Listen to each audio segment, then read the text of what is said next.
By 2 o'clock, the British had landed 2,500 troops. By 3 o'clock, they were ready.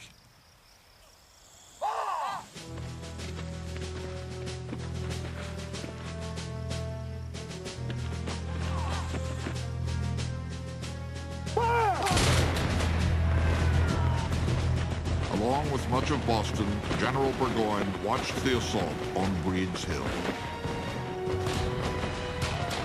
Now ensued one of the greatest scenes of war that can be conceived. Howe's troops ascending the hill. The roar of cannon, mortars, and musketry made the whole a picture of horror beyond anything that ever came to my lot to be witness to. The redcoat charge collapsed. Officers in particular were singled out.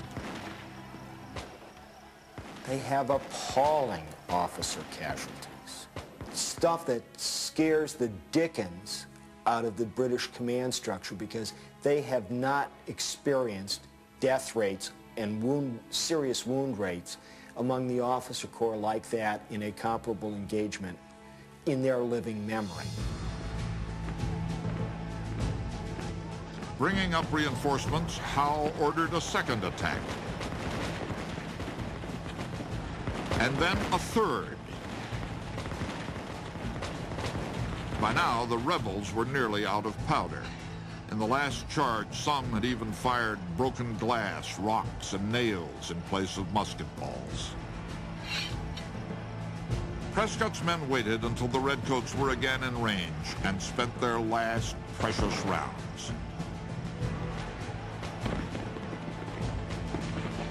Major Pitcairn, who had led the redcoats onto Lexington Green just 2 months earlier, went down with 4 shots in him and died in the arms of his son. Defenseless now against British bayonets, Prescott finally ordered his men to retreat. The dead and wounded lay on every side of us. Their groans were piercing. Our orders were to make the best retreat we could. We set off almost gone with fatigue, leaving some of our dead in the field.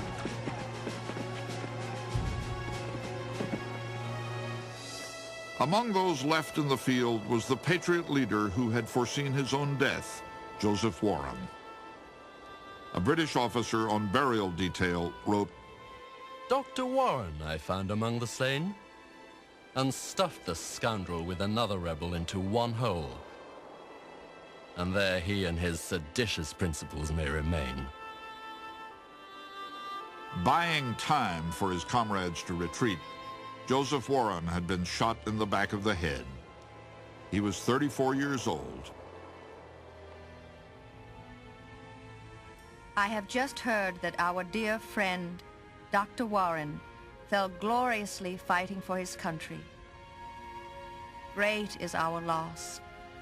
Almighty God, cover the heads of our countrymen.